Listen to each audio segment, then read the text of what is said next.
Halo guys, assalamualaikum warahmatullahi wabarakatuh. Selamat pagi, nih pagi-pagi sekali. Kita kejar, kita kasih pakan, terus nantinya kita tinggali. Nah, seperti itu keseharian kita di ternak itu ya, kasih pakan, kasih minum, terus kita tinggali. Nanti sore kita datang sudah, tinggal menuai hasil panen. Hmm, Enak dong Pak, ya. Enak nggak enak memang ternak puyuh itu putarannya seperti itu, 40 hari 45 hari sudah mulai belajar bertelur. Ya ada juga yang gagal ternak, ada juga. Ada juga yang ngeluh Pak ngasih pakan terus kok nggak betelor-betelor, ya ada juga di situ ya. Semuanya itu kan terkadang apa yang kita harapkan, apa yang kita cita-citakan nggak sesuai. Ya sebenarnya kalau kita mau mempelajari nggak sesuainya di mana, terus nggak ketemunya di mana, itu semuanya bisa kita pelajari, bisa kita cari solusinya. Biasanya sih seperti itu. Ataupun memang harganya, ataupun memang seperti apa permasalahannya ya, coba kita bantu carikan solusinya. Nah, ini dari Kebun Raya, ini dari Bogor ini kalau enggak salah. Sudah bisa mencoba menghubungi di website saya. Beliau mengucapkan terima kasih ya, sama-sama Kang. Jadi kita sama-sama belajar di sini untuk ternak. Di sini mungkin ini akan kita bantu jawab. Dan harus seperti itu. Apa perawatannya? Saya pakai pakan New Hope 100. Nah, coba kita ini di tema puyuh umur 40 hari agar cepat bertelur dikasih apa? Nah, nih. Assalamualaikum Bang, izin bertanya. Saya beli DOK bareng pada tanggal 11 bulan 11 2023. Belum lama berarti ya. Ini sudah tanggal 18 bulan 11 kemarin, sudah 1 bulan, berarti 1 bulan lebih, 40-an hari ya. Punya saya dah nelur 90%. Wow, mantap. Punya teman saya selama ini baru dapat telur 3 butir. Itu apa penyebabnya? Terakhir saya lihat dia pakai pakan layer ayam 50 pakai pakan layer ayam 50 ekor, saya rawat sudah seminggu belum telur juga. Sama-sama beli DOQ-nya di tanggal itu, di tanggal 11 bulan 11, bulan cantik, tanggal cantik 11 2023. Artinya ini di tanggal sama dengan punya saya yang kemarin keluar kalau enggak salah. Di tanggal 12-an saya, bulan 11. Kurang lebih sama dengan yang punya saya yang itu. Yang ini sudah bertelur, punya saya juga sudah mulai bertelur. Saya lihat dia pakai pakan layer ayam. 50 ekor saya rawat sudah seminggu belum nelur juga.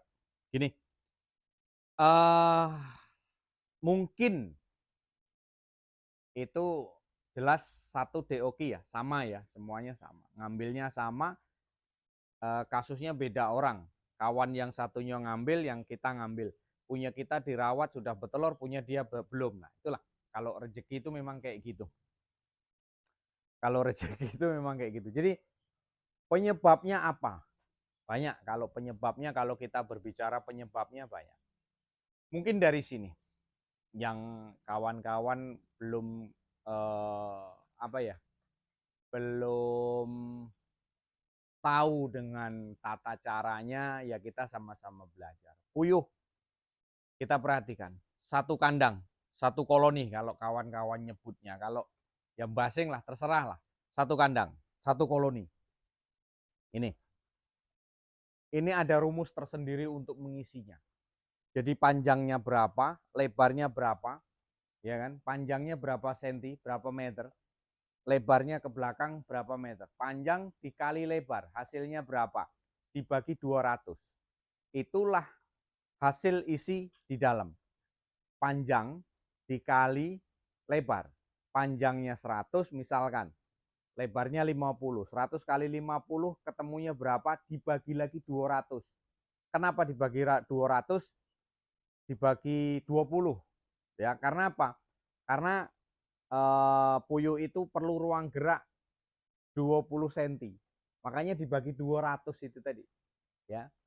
Panjang berapa, lebar berapa dikali dibagi 200. 20 cm lah kalau untuk hitungan anu. Berarti puyuh ini dalam perharinya perlu ruang gerak 20 cm. Jangan kepadatan.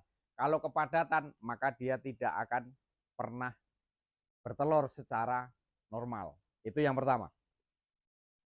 Kemudian yang kedua, biasanya itu dari pakan kita. Pakan kita kurang bagus. Mereknya kurang bagus.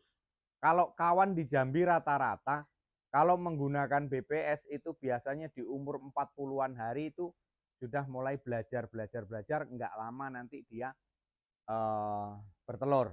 Ya, faktornya dari pakan, itu yang kedua. Pak, pakannya bagus loh Pak, pakannya sama. Dia pakai pakan layer ayam, saya pun pakai. Kasusnya seperti itu. Pakan itu terkadang di gudang itu numpuk lama. Akhirnya apa? Kurang bagus. Dikonsumsi, banyak angka kematian. Banyak juga yang seperti itu kasusnya. Gitu loh. Pakan di gudang sampai di sini kita cium, rupanya sudah nggak bagus. Nekat kita kasih pakan. Akhirnya puyuh bukannya gemuk, tambah kurus. Nah, itu kejadian bisa seperti itu. Intinya puyuh juga perlu ruang gerak 20 cm per satu ekor puyuh. Makanya rumusnya itu tadi di dalam seperti itu. Panjang kali lebar dibagi 200. Itulah isi yang di dalam. Jangan lebih. Puyuh ini semakin longgar semakin bagus. Lebih longgar lebih bagus. Intinya gitu. Yang pertama tadi mungkin ukuran kandang. Terus kemudian pakan. Yang selanjutnya apa Pak? Pakan mungkin diirit. Bisa jadi diirit waktu proses penggemukan. Karena ini kan kalau di atas umur 25 hari ke atas itu proses penggemukan kawan. Itu proses penggemukan. Harusnya carikan pakan yang bagus. Kita pemberian pakan kita los. Los. Pokoknya los ke masih tanpa ditakar. Full dalam satu wadah pakan ini kita full terus. Biarkan aktivitas dia makan terus. Rugi Pak. Ya nanti hitung-hitungan kita kalau dia sudah ngeluari hasil. Kalau dia sudah ngeluari telur. Gitu. Hitung-hitungannya gitu. Nah terus yang selanjutnya. Kalaupun memang semuanya itu sudah dilaksanakan. Intinya gini loh. Puyuh itu kalau belum bertelur berat badannya belum. Target berat badannya belum mencapai. Ya, intinya belum. Pak, semuanya sudah dijalankan, gemuk semuanya. Terus dari segi berat badan sudah mencapai Pak, mencapai target Pak. Gemuk Pak, kita pegang itu sampai tangan itu rasanya enggak ini ya. Rasanya enggak cukup tangan ini untuk gemuk Pak. Kita tengok, kita lihat di bagian belakangnya. Ini agak lama sedikit pembahasannya karena ini menyangkut masalah bertelur dengan tidak, menyangkut masalah hasil apa tidak gitu. Nah, dari pertama tadi mudah-mudahan nanti bisa diamati, bisa dicermati ya. Sudah gemuk Pak semuanya Pak, tapi ternyata masih juga tetap nggak bertelur. Kita pegang saja di sini terasa, gemuknya itu terasa. Kok dia masih nggak bertelur? Kita lihat dubur belakangnya kawan. Ya, kita lihat dubur belakangnya. Lebar apa enggak dia? Kalau ini lebar. Nah, ini akan bertelur hari ini. Ini nampak di sini benjolannya sudah. Tinggal keluar set. Kalau di sini itu buntu, di sini buntu, kecil dia tapi badannya gemuk bukan main, nggak usah diterusin Pak. Nggak usah diterusin. Terusnya kemana? Kesot aja dah. Apa masalahnya? Bencong. Gitu. Masa iya Pak bencong semua? Ya kita nggak tahu juga. Biasanya kalau pembibitannya dia itu ada apa ya, hasil brandingnya itu memang nggak bagus ya bisa jadi ya banyak bencong gitu loh. Nah gitu. Biasanya ada gitu memang badannya gemuk terus dubur burit belakang itu untuk lubang anusnya itu kurang lebar untuk jalan telur itu nggak ada, berarti dia bencong. Kalau dia kecil, terlalu kecil ya telur mau keluar dari mana? Pasti dia tidak menghasilkan telur. Kan gitu. Nah terus kemudian Pak, Cara perawatannya seperti apa? Sudah dilakukan, sudah diperiksa, tapi ternyata meleset dari semuanya.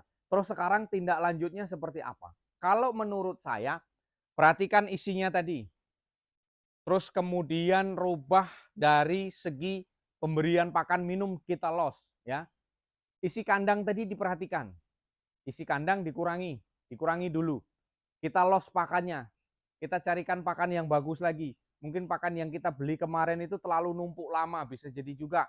Terus kemudian minumnya kita dorong pakai apa, Pak? Kalau saya sih biasanya, saya menggunakan gula merah. Karena untuk meningkatkan daya tubuh dia, untuk menyehatkan, untuk memberikan kesuburan, terus kemudian kita berikan mulase. Kalau tidak ada gula merah, mulase. Tapi kalau saya lebih cenderung larinya ke gula merah. Berikan ke gula merah, coba kita berikan 5 hari berturut-turut. Tapi jangan terlalu kental. Itu untuk merangsang dia makan, nanti makanya di situ kan agak masem-masem manis gitu rasanya. Jadi jangan begitu terlalu kental ya, nanti itu bisa bahaya malahan kalau dosis terlalu tinggi. Berikan air gula selama 5 hari berturut-turut, tapi jangan sampai nginep air gula itu, malah bisa timbul jadi penyakit. Artinya pagi kita kasih, nanti sore kita ganti lagi. Jangan sampai air gula itu sampai dikasih pagi terus ke pagi lagi. Nah, itu jangan sampai. Itu pemberian yang salah kawan. Nanti puyuh kita malah bukannya sehat, malah nanti malah nanti mudah penyakitan gitu. Coba dari tips saya ini dipraktekkan ya, kita coba dulu. Kalau yang namanya kita bantu jawab, kita bantu carikan solusi. Mana tahu nanti solusi dari saya itu memang betul-betul bisa membantu, memang betul-betul bisa untuk membuktikan di situ. Gitu. Jadi saran saya, perhatikan dari jumlah kandang, kemudian pakan kita los dulu, terus kemudian pemberian air minum jangan kehabisan. Air minum kita rubah menggunakan, coba kita pakai air gula selama 5 hari berturut-turut. Sesudah itu nanti kita prekan lagi menggunakan air putih kembali. Ya, dicoba ke situ dulu, nanti hasilnya seperti apa. Saya yakin kalau untuk di usia-usia tanggal 11 bulan 11 ya kemarin. Sekarang tanggal 11 kemarin, 12, 13, 14, 15, 16, 17, 18. 18 baru di 38. Wajar itu. Nggak sadar saya. Masih wajar itu di 38. Berkemungkinan kalau kita gedor lagi mungkin itu sekitar 10 harian lagi lah. Waduh Pak, habis pakan lagi Pak. Nah ya gimana lagi? Terlanjur nyemplung kawan. Kalau di 38 memang masih belum ini ya, masih agak-agak lumayan agak lama karena mungkin melesetnya mungkin dipakan. Ya, mungkin dipakan. Sama Pak itu kalau untuk di 38, 39, tetapi kalau kita push dari awal itu pakan yang bagus, biasanya mulai belajar itu biasanya ya. Tetapi nanti kita lihat di umur 45 hari ke sana. Tetapi itu tadi sudah mulai bertelur itu 3 butir ya, tapi di situ memang sudah mulai harusnya perharinya itu nambah. Makanya pakan di los dulu, terus kemudian jumlah populasi yang di dalam diperhatikan dulu, kemudian air minum coba dirangsang menggunakan mulase atau air gula merah. Kalau gula merah itu kan kalau kita beli itu kan nampaknya kalau gula merah pengawetnya nggak ada ya, karena itu kan kerajinan tangan-tangan dari petani yang hasilnya memang lumayan bagus. Ya mungkin hanya itu kawanku yang ada di Bogor semuanya, di Kebun Raya Bogor. Ya, terima kasih sudah masuk di channel. Terima kasih juga sudah ngobrol di website. Terima kasih juga semuanya kawan-kawan yang ada di seluruh Nusantara. Jawa Timur apa kabarnya? Harga telur berapa? Masihkah berantakan atau seperti apa? Coba saya akan mencari informasi ke Jawa Timur, nanti akan saya telepon rekan kita, peternak kita yang ada di Jawa Timur. Ya, mengenai masalah harga telur kemarin katanya masih berantakan harga telurnya. Ya, mungkin hanya itu yang dapat kami sampaikan kawan, mudah-mudahan terbantu dengan adanya konten saya ini, mudah-mudahan juga kita sama-sama belajar tentang pengalaman. Kalau belajar saya kuliah di peternakan juga enggak.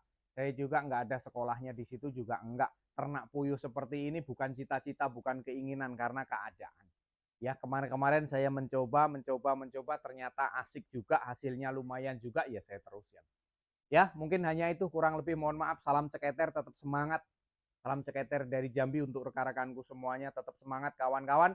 Wassalamualaikum warahmatullahi wabarakatuh.